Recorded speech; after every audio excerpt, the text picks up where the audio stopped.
El miedo a los desastres naturales nos ha acompañado desde tiempos remotos, pero durante el virreinato era un miedo bastante concreto porque terremotos, tsunamis, fenómenos del Niño fueron bastante frecuentes en esa época. ¿Y qué hizo el hombre y la mujer colonial para contrarrestar el miedo a la ira de la naturaleza?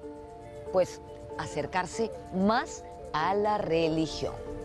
El día de hoy vamos a continuar hablando del miedo en la colonia. Vamos a hablar de excomunión, terremotos y tsunamis. Hasta a mí me da un poco de miedo el programa del día de hoy. Comenzamos. Yo soy Norma Martínez y esto sucedió en el Perú.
Si el miedo a los desastres naturales acercó a los seres humanos del Perú virreinal a la religión, fue porque la religión y el miedo eran ingredientes protagónicos en la vida cotidiana de las personas. Tanto es así que el miedo formaba parte del aparato jurídico de la sociedad.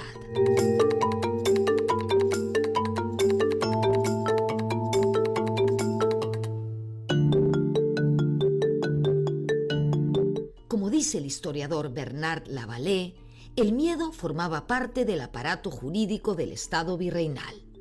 Este sistema consideraba que existían dos tipos de miedos. Uno de ellos era el miedo reverencial, aquel que, por ejemplo, todo hijo debía sentir frente a sus padres. Esto es el miedo que normalmente tenían que experimentar los que llamamos ahora los subalternos, esto es, el fraile frente a o ante su prior, el aprendiz ante el dueño de la empresa, obviamente los niños ante los padres, los esclavos ante los dueños, etcétera, etcétera. Las mujeres ante los maridos. Después del miedo reverencial estaba el justo miedo. No el justo medio, sino el justo miedo.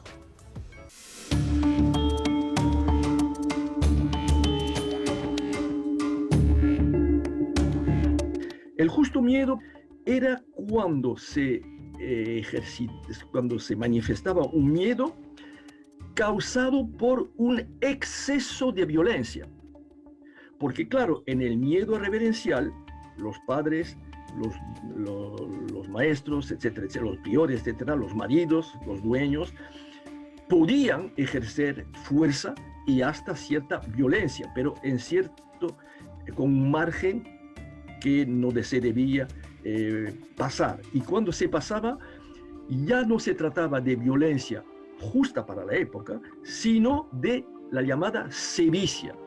Y ahí sí las leyes, los tribunales consideraban que si la persona que había actuado bajo la influencia de ese llamado justo miedo, podían quejarse porque ese justo miedo había de alguna manera cercenado, limitado o cerrado la expresión de su libertad y de sus deseos.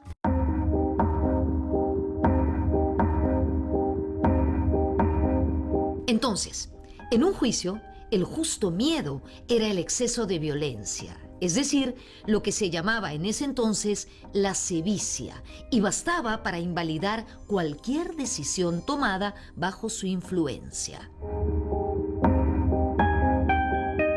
hay que pensar cómo surge la expresión. Justo miedo porque justificaba la sevicia, justificaba el exceso de miedo que tenía como consecuencia la limitación de la libertad de las personas que demandaban ante la justicia. Esto lo vemos también en los procesos de divorcio. Cuando las mujeres querían divorciarse, había que demostrar el exceso de violencia, la sevicia, que explicaba el exceso de miedo, el justo miedo, llamado justo miedo, que podían experimentar en esos casos las personas que apelaban a la justicia.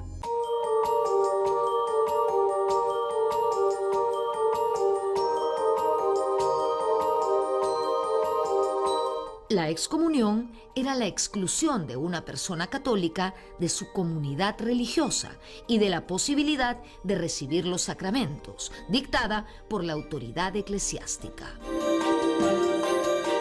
La excomunión era una carta mediante la cual la Iglesia te excomulgaba de la comunión de fieles, es decir, que se te castigaba por algún agravio que la Iglesia pensase que hubiese cometido contra ella y los mandamientos, de tal forma que se te excluía de todos los actos, ¿no?, de carácter religioso, y es más, desde el púlpito, los curas le decían a la comunidad de fieles que no le hablen a esas personas, ni tampoco que permitan que esas personas ingresen o participen de los sacramentos. Al mismo tiempo también se colgaba en determinadas columnas la carta de excomunión para que todo el mundo supiese que esas personas en realidad debían ser excluidos, ¿no? Eran como apestados por la sociedad. La historiadora Miriam Salas investigó un caso donde se usó la excomunión como amenaza en un juicio entre una pareja de esposos y el monasterio de las Teresas en Huamanga en 1680. ¿Qué pasó? Una pareja de esposos sin hijos compraron junto a los curas 2 haciendas, pero cuando se hizo el contrato, en el contrato figuraba que los curas se quedarían con todas las posesiones de esta pareja cuando ellos murieran. Cuando la pareja se dio cuenta de este engaño, se echó para atrás y la Iglesia amenazó con excomulgarlos.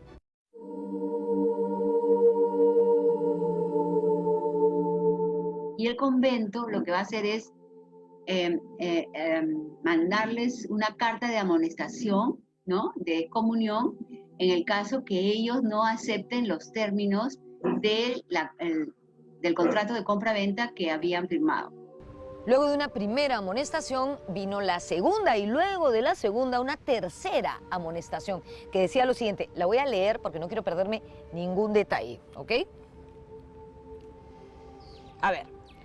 Se les declara a los esposos malditos excomulgados que sean mendigos y que no hallen a quien les ayude, que les caigan las plagas de Egipto, que sean malditos el pan y carne que comieran y el agua y vino que bebieran, que sean tragados vivos por la tierra como pasó en Sodoma y Gomorra, que mueran sus almas y desciendan al infierno con la de Judas.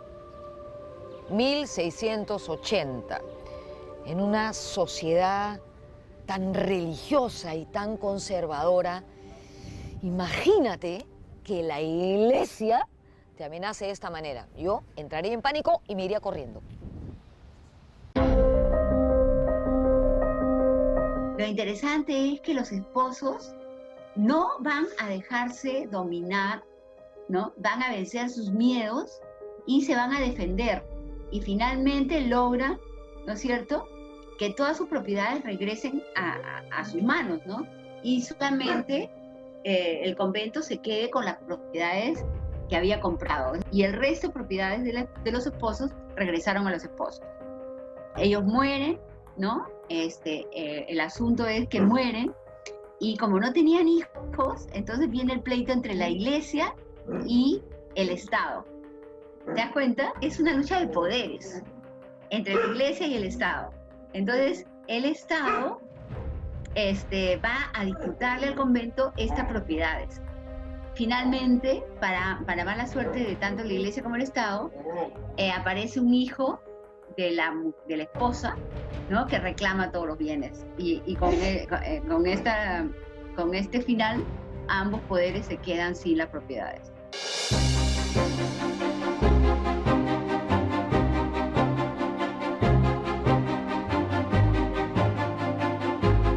El mayor azote que soportó la nación indígena con la llegada de los europeos no fueron las armas, sino las epidemias. El mismo censo que es el virrey Toledo, en el siglo XVI, se demuestra que todo el enorme virreinato del Perú solo hay 5.000 españoles. No hay una alta tasa de migrantes europeos en el Perú, son poquitos.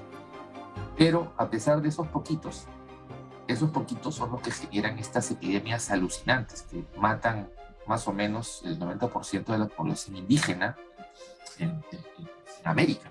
El virrey más importante de la primera etapa del gobierno español en el Perú fue Francisco de Toledo.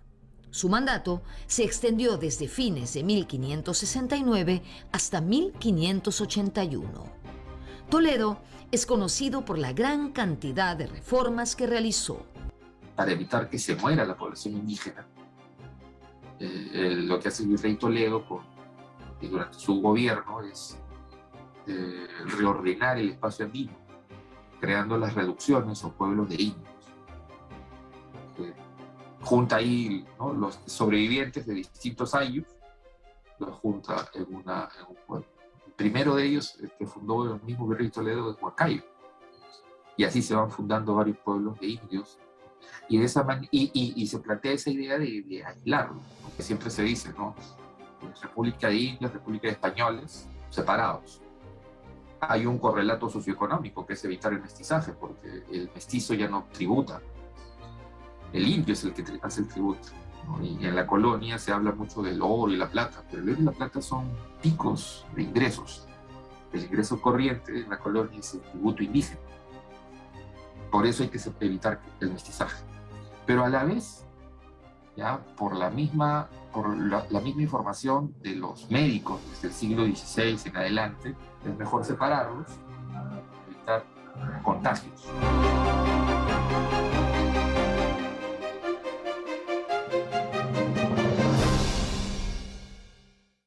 No se muevan, volvemos pronto para seguir hablando de historia.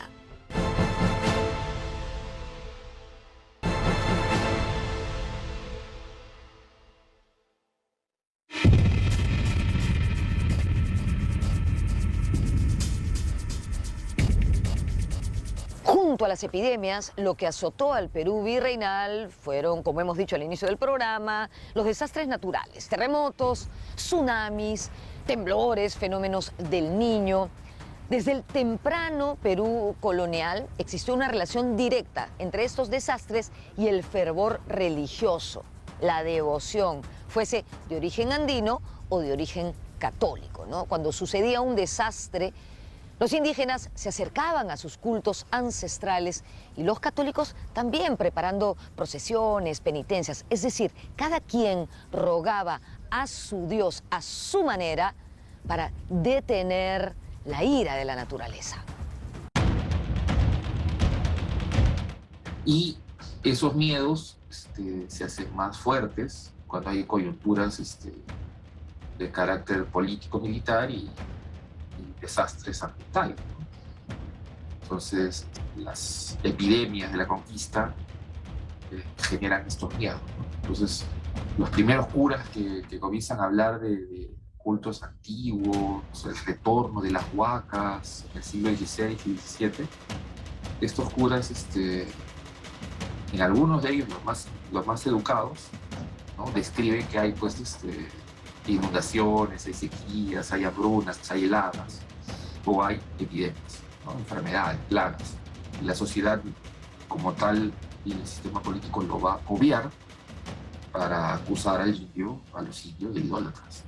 Entonces, todas estas campañas y situaciones de idolatrías se relacionan mucho con estas situaciones de padecimiento social que tiene la población indígena, ¿no? Las epidemias, viruela, sarampión, influenza, tifus, cólera, que son enfermedades traídas por los españoles, Y a su vez, pues lo de siempre, ¿no? Los meganiños, los terremotos, y en el sur las erupciones volcánicas. Entonces, la religión católica no tiene pues ninguna postura sobre el conocimiento de la ciencia y la naturaleza en ese momento, a pesar de que hay curas humanistas. Entonces, lo que hace la población indígena es recurrir a sus viejos ídolos, que en teoría esos viejos ídolos son pues los dioses del tiempo, de la tierra, del clima, de la lluvia.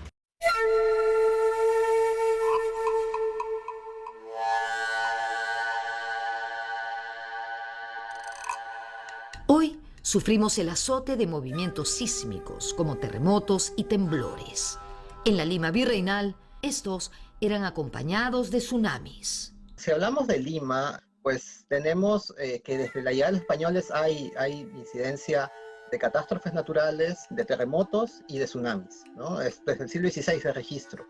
Un tsunami en 1586, por ejemplo, que destruyó por completo la pequeña villa del Callao que comenzaba a sentarse. Pero en 1655, poco después de que el virrey Marqués de Mancera construye la muralla del Callao por prevención de ataques piratas, en el año 1655 hay un gran terremoto en Lima, que es de hecho el que inaugura el culto al Señor de los Milagros.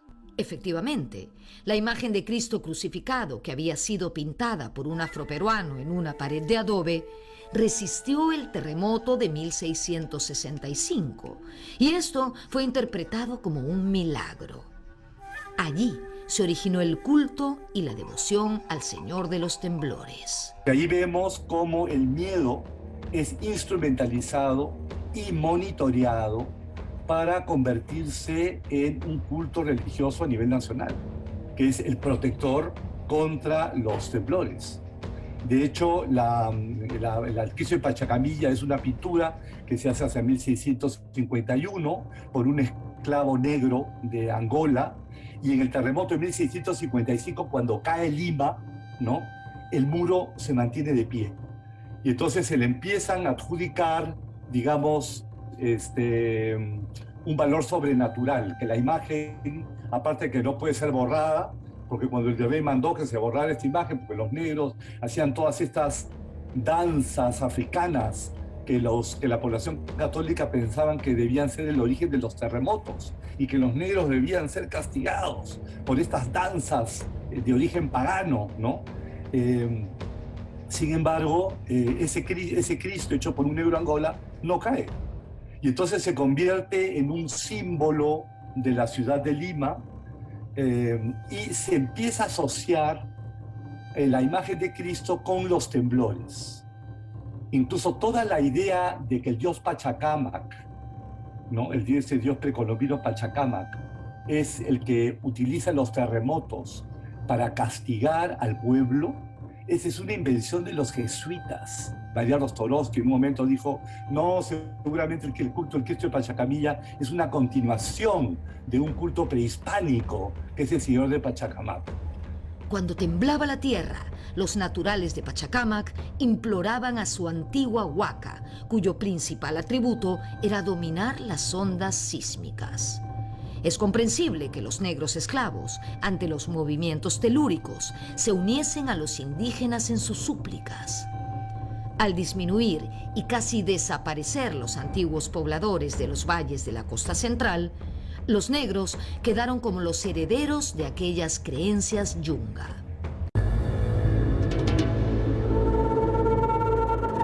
En realidad lo que dicen las fuentes es otra cosa. Es que son los jesuitas los primeros en vincular a Pachacámac como el hacedor del mundo, ¿no? Pero ya con una concepción judeo-cristiana del Dios del Antiguo Testamento, un Dios justiciero, ¿no?, que castiga a sus poblaciones mandándoles terremotos. Y entonces los monitorea prácticamente en base al miedo. Y luego esto además se fortalece con los sermones. Hay que leer los sermones del siglo XVII, los sermones de Francisco del Castillo, donde él explica la relación directa entre cómo hay que tener miedo. O sea, eso forma parte de la enseñanza para evitar caer en el infierno. Y entonces él funda la Santa Escuela de Cristo en la Capilla de los Desamparados. ¿Y sabes en qué consistían las meditaciones? En recordarle a los pobladores de Lima la ruina de la ciudad, y que esto era causado por sus propios pecados. O sea, se establecía una relación entre el comportamiento de la sociedad y los desastres naturales. Ahí vemos nuevamente un vínculo entre el miedo y las devociones religiosas, ¿no? En 1678 se produjo otro gran terremoto en Lima y Callao. El virrey Baltasar de la Cueva contó que la noche posterior al sismo no se puso pijama, se quedó con su ropa y con mucho miedo ante la posibilidad de más movimientos. Se prohibieron los comercios y los negocios y más bien la gente se puso a hacer penitencias y ejercicios espirituales. Incluso se ordenó a las carrozas no salir a las calles. ¿Por qué? Porque el movimiento de los caballos y los vehículos podía derrumbar muros que habían quedado ya débiles. Y también el ruido que producían en la calle podía asustar a la población que temía que viniera otro temblor. De hecho, con esta medida se intentaba dar un poco de paz a las personas que ya estaban bastante aterradas. En octubre de 1687 se produjeron 2 terremotos y un tsunami que estremecieron Lima y el Callao, dejando un saldo de cientos de muertos, gran destrucción y, por supuesto, mucho miedo. 500 personas fallecieron, enterradas, ¿no?, entre los escombros, y luego sobrevino pues una gran plaga, ¿no?, de tabardillo, que mató a muchas más personas en los siguientes meses. De 1687, que fue un cataclismo, y ahí salían los predicadores por las calles de Lima y decían: Lima, Lima, tus pecados son tu ruina, ¿no? Ahí también es este fraile que vociferaba en la Plaza Mayor. Y ahí también se consolida el culto de la Virgen de Copacabana, que es una imagen que había en Lima, muy importante, y que después es conocida como Nuestra Señora del Aviso, porque antes del terremoto de 1687, su efigie, su imagen, llora 32 veces antes del terremoto, para advertirle a los limeños que si ellos continuaban comportándose así, iba a llegar un cataclismo universal.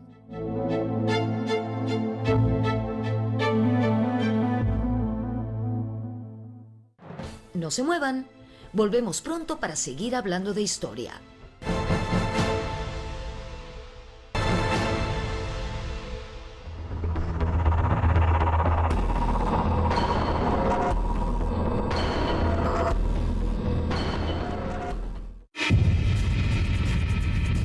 En 1693, un nuevo tsunami causó miedo en la capital.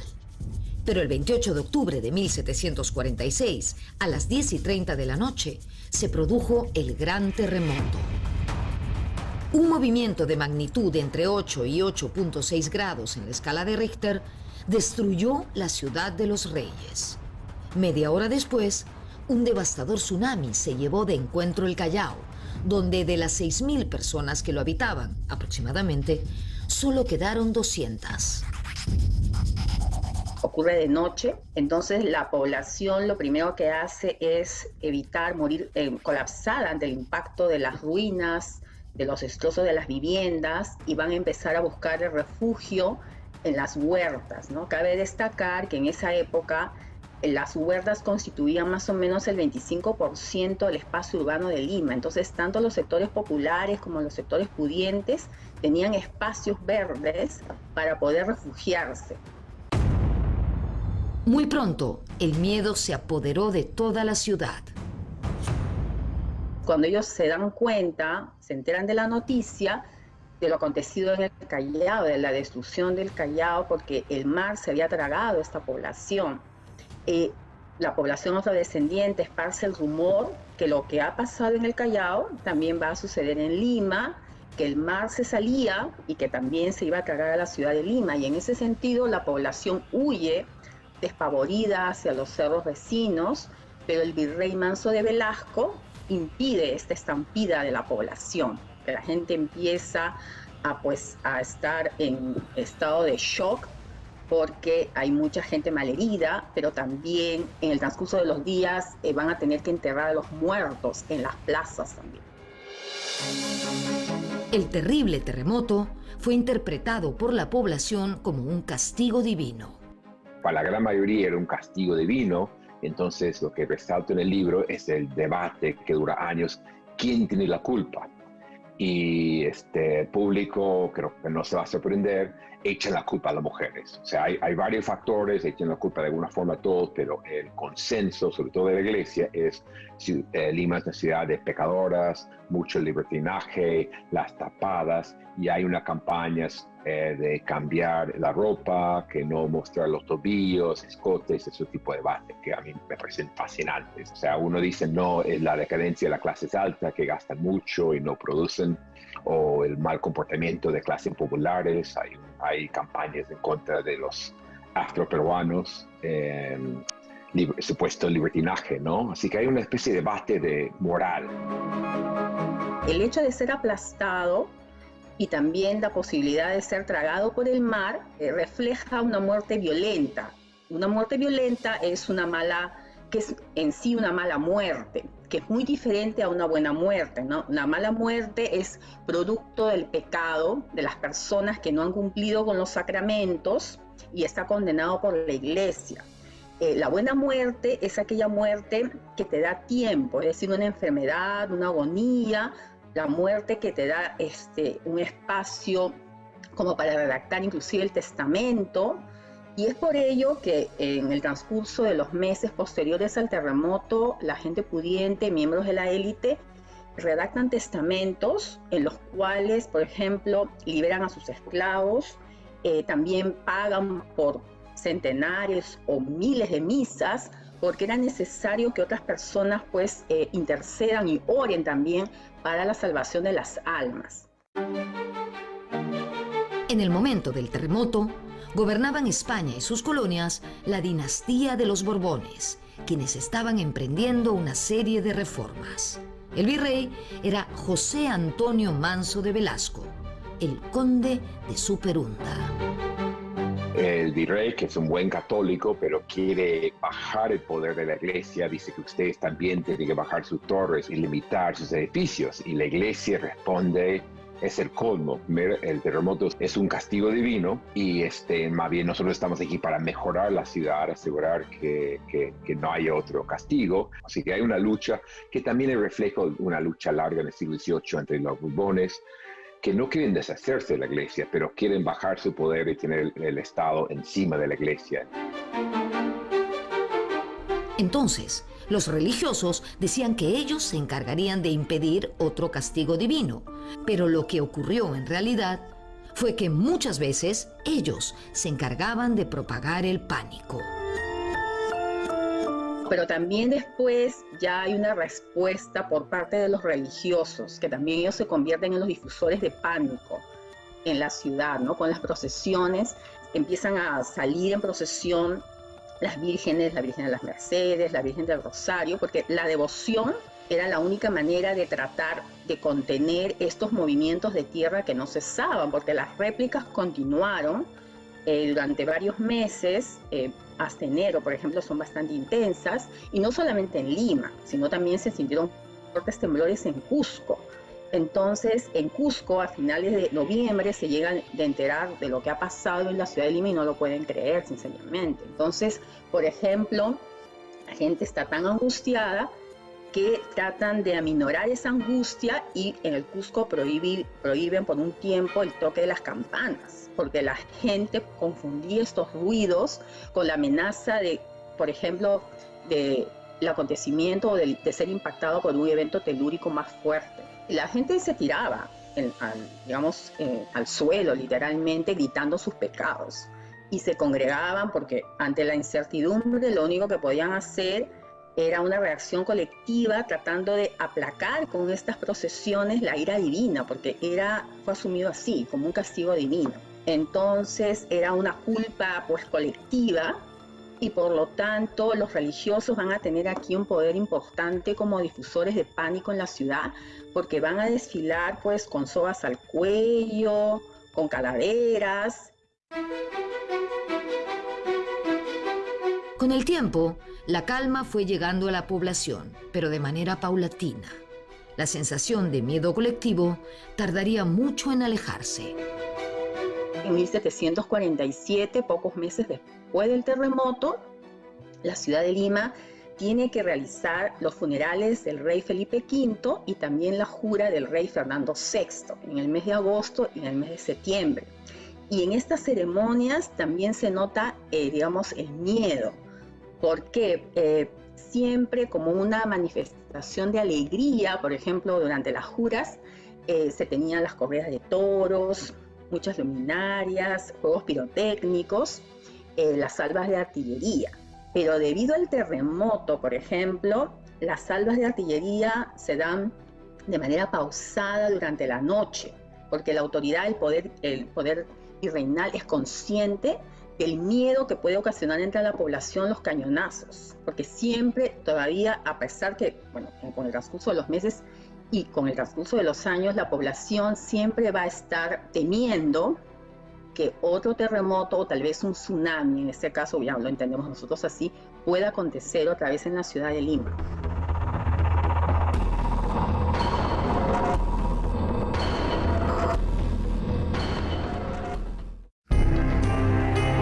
El terremoto y tsunami de 1746 también trajo otros temores, entre ellos el miedo a los sectores populares.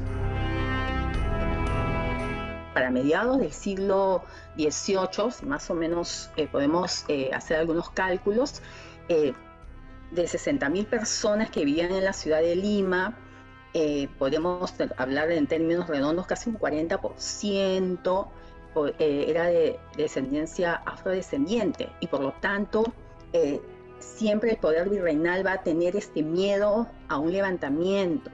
En este sentido cabe destacar que son los afrodescendientes los que esparcen el rumor en los primeros días después del terremoto que el mar se salía. ¿Y por qué? Porque la gente empieza a huir de la ciudad y se va a desatar una ola de saqueos de las viviendas arruinadas. Es decir, el virrey y la élite van a tener dinero para comprar maderas y lonas para construir unos ranchos, le dicen unos ranchos temporales. Pero los sectores populares, la plebe, la gente pobre, también tienen que construir sus viviendas, digamos, temporales, y se van a instalar en Hacho. Entonces hay una ola de saqueos de las viviendas en este momento.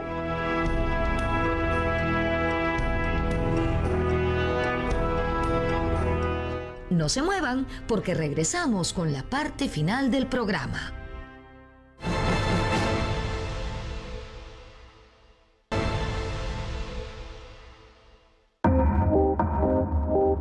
En 1750 se produjo una conspiración, pero no fue como todo el mundo pensaba, de parte de los afroperuanos, sino más bien de los indígenas. El siglo XVIII es bien paradójico, ¿no? Porque, por ejemplo, en Lima había un gran temor a que los esclavos atacaran a la población blanca, ¿no? Estábamos rodeados de haciendas de mano de obra esclava, tanto de producción de vid como de producción de caña, y ese era el temor. Pero, paradójicamente, lo que ocurre es que en 1750 hay una conspiración y es de indios. Y son sobre todo artesanos indios, zapateros, sastres, botoneros, que aprovechan las festividades por la coronación de Fernando VI para conspirar y llevar adelante pues, una conspiración bastante amplia. Se habla de miles de comprometidos en esta conspiración, tanto indios como mestizos. En Huarachirí hay un levantamiento que en parte porque el Manso Velasco, y eso hay que recordar, en parte su plan de emergencia trae indígenas cercanos, tipo Huarachirí, para trabajar, pagando lo mínimo, ¿no? O sea, hay muchas comunidades también hemos sufrido ¿Y por qué tenemos que ir a trabajar casi gratis a Lima? ¿No? Es una obligación muy, muy pesada, casi una especie de mita. Y hay un levantamiento que tiene que ver posterior, 4 años después, en 1750, es una especie de conspiración que un grupo iba a quemar el palacio, iba a matar a los poderosos. No llegó a funcionar. Parece que alguien habló de eso en la confesión a un sacerdote, y supo el virrey, pero hay mucho descontento y hay siempre en Lima en estos años el miedo de los pueblos cercanos, sobre todo andinos, y el pueblo de clase popular, es lo que llamamos la plebe. Y cabe destacar cómo la población indígena planeó, utilizando y sabiendo manejar muy bien los miedos que tenía el poder virreinal en ese entonces, porque ellos habían planeado pegarle fuego a la ciudad. ¿Y qué significa pegar fuego? Es decir, tienes una ciudad que está en proceso de reconstrucción y donde se está empleando una gran cantidad de madera. Y será consciente, efectivamente hay un miedo al incendio de las viviendas. Y pegar fuego tenía toda esta intencionalidad pues de sembrar pánico, y posteriormente ellos también iban a hacer el ataque de noche y también iban a gritar que el mar se salía, es decir, todos los miedos desatados en 1746 con el evento telúrico que hemos estado refiriendo van a ser después de alguna manera capitalizados por la población indígena. El encargado de reprimir la conspiración fue el virrey José Antonio Manso de Velasco, el conde de Superunda, como hemos dicho, quien gobernó el virreinato peruano desde 1745 hasta 1761. Superunda, que es el virrey, se entera y marca una represión muy visceral, ¿no? Van a ser ahorcados, van a ser desmembrados, partes del cuerpo van a estar en la ciudad de Lima, las piernas, los brazos de estos involucrados. Entonces, yo veo el temor, el miedo como de una doble entrada, ¿no? O sea, tiene temor la población de Lima, sobre todo la población blanca, digamos, por un lado a la población negra, que no se llegó a rebelar, y en este caso, después de esta conspiración, a la población indígena, pero la población indígena también tiene temor, porque después de ver la represión, ¿no? Y ver que fue un espectáculo público, que llamaron a las compañías de indios nobles a la Plaza Mayor de Lima para que estuvieran, digamos, viendo, ¿no? Como espectadores de esta represión, y luego los miembros del cuerpo de los involucrados colgados en diferentes puntos de la ciudad. Entonces también es un escarmiento, ¿no? Entonces hay temor por parte de los españoles, pero hay temor también por la parte de los indios, ¿no? De que si se rebelan puedan terminar de esa manera. No fue una sublevación, fue una conspiración. Y a pesar de ello, Superunda es muy diametral en todo lo que es la represión, ¿no? El conde de Superunda es más recordado por la reconstrucción de Lima luego del terremoto y tsunami que por la dura represión que ejerció contra los indígenas en 1750. Por eso en Lima no van a haber más insurrecciones, ¿no? Conspiraciones, pero no insurrecciones, porque esta represión tan visceral, ¿no? Debe haber dejado un recuerdo de incertidumbre dentro de la población de la plebe, ¿no? O sea, los sectores populares, en este caso indígenas, mestizos, y también me imagino zambos y mulatos, ¿no? Que eran la base de los sectores sociales, digamos, de la jerarquía baja, ¿no? Como hemos dicho, durante la época virreinal, los desastres naturales fueron un disparador del fervor religioso, de la devoción. Uno se acerca a Dios cuando tiene miedo, ¿no es cierto? Cuando le ve las orejas al lobo, cuando la muerte es inminente. Ahí sí, por favor, Dios, ayúdanos. Como también dijimos, el señor de los temblores salió con el terremoto de 1665, pero fue con el gran terremoto de 1746 cuando la devoción por el Señor de los Milagros alcanzó a toda la ciudad.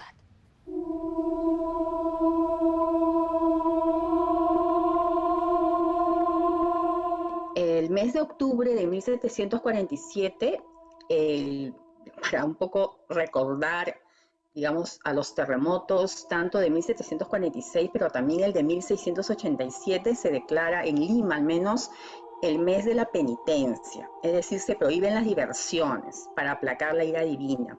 Y aquí lo interesante es que para finales de octubre es la primera vez que el Señor de los Milagros sale en una procesión como de 5 días, y aquí sí hay digamos, un cambio en el posicionamiento de la población, de la plebe limeña, ¿no? Si un año antes estaban, pues, digamos, amenazando el poder a través de los robos de las viviendas, a finales de octubre del 47, de 1747, están convertidos en fieles.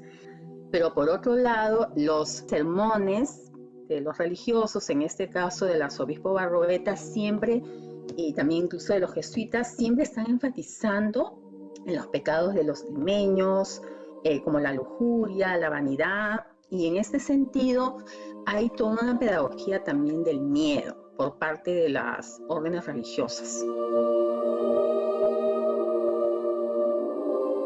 Porque en las zonas urbanas hay una mayor presencia y práctica católica, se ve, ¿no? El caso más evidente es que a raíz de los 2 grandes terremotos que sufre Lima en la colonia, el de 1687 y el de 1746, el culto al Señor de los Milagros crece, ¿no? Pues, inicialmente es un culto de los ambos y negros, mulatos, esclavos y algunos libertos, pero luego se convierte, después de 1746, en el culto de Lima, al extremo de que ya las otras advocaciones, imágenes y santos han pasado prácticamente al olvido. Como estamos viendo, desde 1665, 1687 hasta 1746, que es el Gran Terremoto, son años que conforman un periodo en que ocurrieron una gran cantidad de desastres: terremotos, tsunamis, mega niños, sequías. Lorenzo Huertas, que fue el primer historiador peruano que empezó con la historia ambiental, él habla de un lapso crítico. Un lapso crítico que va de 1687 a 1746. Ya, en ese periodo, el punto medio es la alucinante epidemia de 1720. Ya, entonces tienes terremoto, mega niño, otro mega niño, mega sequía, epidemia, mega niño, terremoto. Ese espacio de tiempo, ese lapso crítico, como dice Huertas, es el que modifica la colonia. Mata la cultura barroca y crea otra cultura, surge otra Lima, surge otra concepción incluso de la colonia, ¿no? La epidemia en 1720 está recontra documentada, se murió más o menos unos 250.000 personas en lo que sería el virreinato del Perú en ese momento. Hay pueblos enteros que se van a despoblar en las zonas desde Puno hasta la Sierra Pi. Y el resultado de eso va a ser una alta tasa de conflictividad, porque se muere la gente, pero las autoridades nunca modifican los padrones tributarios. Entonces, en la comunidad X se exige tributación a 100, pero ya no hay 100, pues hay 20, hay 30.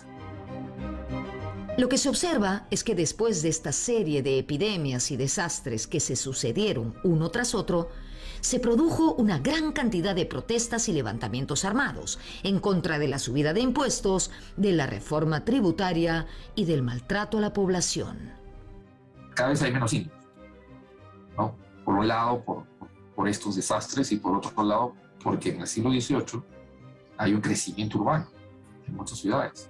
Y los indios se van de sus comunidades, dejan de tributar y se van a las ciudades a trabajar en lo que sea. Y la presión tributaria se hace mucho más fuerte en los pequeños pueblitos, que son los que se rebelan, que son los que terminan apoyando a San Sotahualpa, terminan apoyando a Tupac Amaru. Luego del terremoto de 1746, las cosas empezaron a cambiar. Llegaron las nuevas ideas, la ilustración, la razón. Se empezaron a buscar nuevas respuestas, más ligadas al raciocinio y más alejadas de la religión. Todo ello de manera paulatina, por supuesto. Digamos que el miedo comenzó a ser combatido con la razón. Hay modificaciones que ya hay un intento de racionalidad. ¿Ya? El mismo terremoto de 1746 ya genera explicaciones racionales. Ya tenemos ilustrados que están, sobre todo europeos, españoles sobre todo, que han llegado acá a ser parte de la administración, ¿no?, del gobierno, como Jorge Juan, Antonio de Ulloa, que ya le están dando una explicación racional, ya prescinden de explicaciones mágicas, religiosas, ¿no? Siempre se consideraba, pues, por el pecado, la maldad. Ahora no, ahora comienzan a hacer estudios, ya los ilustrados ya tienen una concepción de causalidad y racionalidad de la naturaleza.